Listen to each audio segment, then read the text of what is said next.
Hi குட்டீஸ், எல்லாரும் எப்படி இருக்கீங்க? நேத்து குட்டி மீனா பாட்டி வீட்டுக்கு வந்தா. இன்னைக்கு அவளுக்கு ஒரு புது அனுபவம் காத்திருந்துச்சு. மீனா காலையிலே எழுந்திருச்சா. நகரத்துல அவ சீக்கிரம் எழுந்திருக்க மாட்டா. ஆனா இங்க காலங்காத்தால பறவைகளோட சத்தம் கேட்டுச்சு. அது அவளை எழுப்பி விட்டுச்சு. வெளியில வந்தா வீட்டின் முன்னாடி ஒரு பெரிய பசுமாடு நின்றுட்டு இருந்துச்சு. அழடா, பசுமாடான்னு மீனா கொஞ்சம் பயந்து போனா. நகரத்துல பசுமாடுகளை அவ்வளவா பார்த்ததில்லைல்ல, அதனால அவளுக்கு கொஞ்சம் புதுசாவும் பயமாவும் இருந்துச்சு. பசுமாடு மீனாவையே பார்த்தது.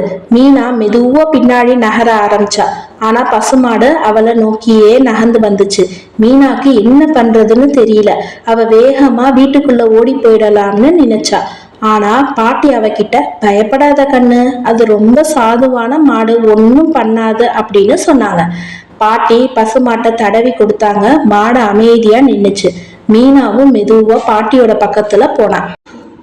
பாட்டி மீனாவை பசுமாடு கிட்ட கூட்டிட்டு போனாங்க. மீனா மெதுவா தன் குட்டி கையை நீட்டி பசுமாட்டை தொட்டு பார்த்தா.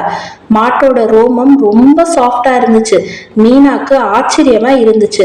மாடு அவளை ஒன்னும் பண்ணல. மெதுவா அவளை பார்த்தது. மீனாக்கு கொஞ்சம் கொஞ்சமா பயம் போச்சு. மாடு அவளை நோக்கியே தலையை ஆட்டுச்சு. மீனாக்கு சிரிப்பு வந்துச்சு. இவ்வளவு நேரம் பயந்தும் ஆனா இது ரொம்ப பாசமான மாடுன்னு அவளுக்கு புரிஞ்சிச்சு. அப்போ பாட்டி மாட்டுக்கு தீனி போட்டாங்க. மாடு பொறுமையா தீனிய சாப்பிட்டுச்சு. மீனா அதையே பார்த்துட்டு இருந்தா. மாட்டு பால் கொடுக்குது, உழவு செய்து, நிறைய விதத்துல நமக்கு உதவுதுன்னு பாட்டி சொன்னாங்க. மீனாக்கு பசுமாட்டை பத்தி புதுசா தெரிஞ்சுக்கிட்டா. நகரத்துல பசுமாட்டை பத்தி அவ்வளவா யோசிச்சதில்லை. இங்க அது பாசமா தன்னோட பக்கத்துல இருக்கிறத மீனா உணர்ந்தா. மீனா கொஞ்ச நேரம் பசுமாட்டோட விளையாடுனா. மாடு தலையை ஆட்டும் போது மீனாக்கு சிரிப்பு வந்துச்சு. அப்புறம் மீனா பாட்டியோட வெளியில போனப்போ மாடு அவளை பின்தொடர்ந்து மீனா நடந்தா. மாடு மெதுவா நடந்து வந்துச்சு. அடடா, இது நம்மளை பின்தொடர்ந்தேன்னு மீனாக்கு ஆச்சரியமா இருந்துச்சு. அவ எங்க போனாலும் மாடு அவ பின்னாடியே வந்துச்சு. மீனா ஒரு இடத்துல நின்னா மாடும் நின்னுச்சு. மீனா மெதுவா நடந்தா மாடும் மெதுவா வந்துச்சு. மீனாக்கு பசுமாட்டு மேல ஒரு பாசம் வந்துச்சு. அது அவளுக்கு ஒரு நண்பன் மாதிரி இருந்துச்சு. பயம் எல்லாம் போய் அன்பும் பாசமும் வந்துச்சு. மீனாக்கு மாட்டு மேல ஒரு அக்கறை வந்துச்சு. மாடு தூங்குறப்போ மீனா அதை மெதுவா தடவி கொடுத்தா. மாடு அவகிட்ட பாசமா பார்த்துச்சு.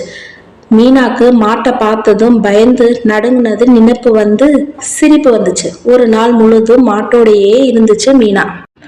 மாலையில மாடு கொட்டகைக்குள்ள போச்சு. மீனா மாட்டுக்கு பாய் சொல்லி வீட்டுக்குள்ள வந்தா.